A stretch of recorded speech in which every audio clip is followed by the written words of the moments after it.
মনে করো তুমি খুব গরিব, এমন গরিব যে সকালে ঘুম ভাঙলেই বুকের ভেতর একটা চাপা ভয় কাজ করে।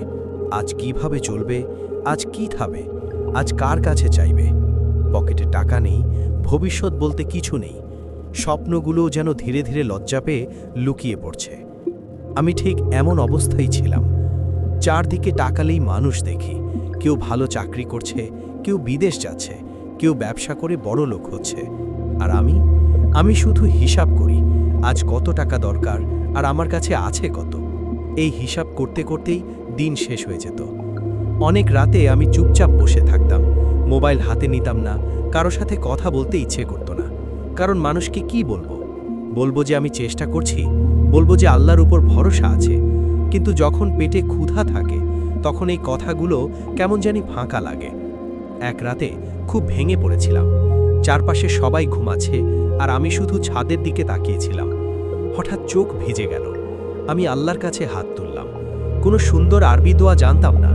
আমি শুধু বলেছিলাম, হে আল্লাহ, আমি জানি না কি করব, কোন পথ ঠিক কোনটা ভুল, কিন্তু তুমি জানো, আমাকে একা ছেড়ে দিও না।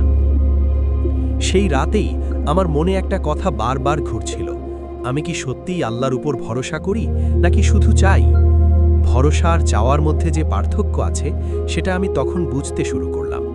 পরদিন ফজরের আজান শুনে ঘুম ভাঙল।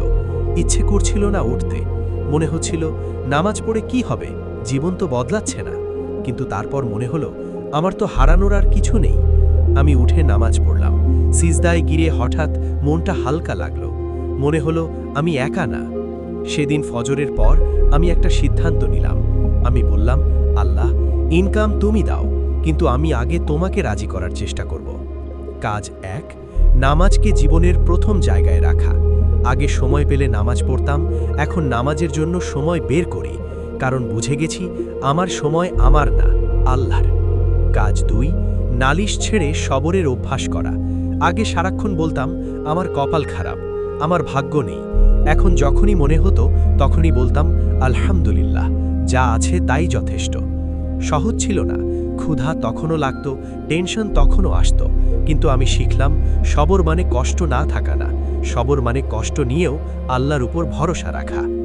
কাজ 3, ছোট হলেও হালাল কাজকে সম্মান করা।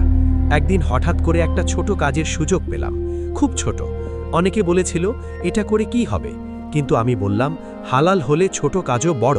আমি কাজটা মন দিয়ে করলাম, কাউকে ঠকালাম না, 1 টাকাও হারাম পথে নিলাম না। আমি তখনও গরিব ছিলাম, কিন্তু আমার মনটা শান্ত ছিল। একদিন একজন আমাকে বলল, তুমি এত সৎ কেন? আমি শুধু বলেছিলাম, চালাকি করে মানুষকে ঠকানো যায়, আল্লাহকে না। কাজ 4, তাওয়াক্কুল, ফল আল্লাহর হাতে ছেড়ে দেওয়া। এই কথাটা হয়তো মানুষ ভুলে গেছে, কিন্তু আল্লাহ ভুলেননি। ধীরে ধীরে কাজ বাড়তে লাগলো। আজ যেটা ছিল একদিনের সেটা হলো সপ্তাহের, তারপর মাসের। আমি তখন বুঝলাম রিজিক দেরিতে আসে না, রিজিক আসে ঠিক সময়ে। এক সময় আমি যে মানুষের কাছে সাহায্য চাইতাম তারাই আমার কাছে কাজ নিয়ে আসতে লাগলো। আমি অবাক হয়ে ভাবতাম, এটা কি আমি নাকি আল্লাহর কুদরত? আজ আমি আগের মতো গরিব না, কিন্তু সবচেয়ে বড় কথা, আজ আমি জানি গরিব থাকা লজ্জার না, হারাম পথে ধনী হওয়া লজ্জার। যেদিন আমি নামাজকে সময় দিয়েছি সেদিন থেকেই আল্লাহ আমার সময়কে বরকত দিয়েছেন।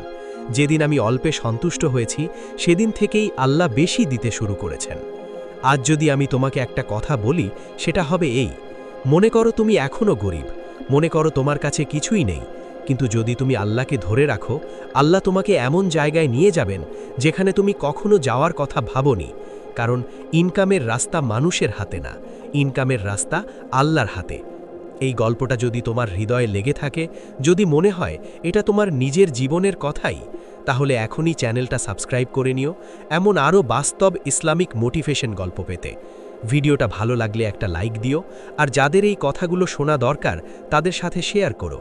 প্রিয় বন্ধুরা, পরবর্তী ভিডিওর জন্য ভালো থাকবেন। আল্লাহ হাফেজ।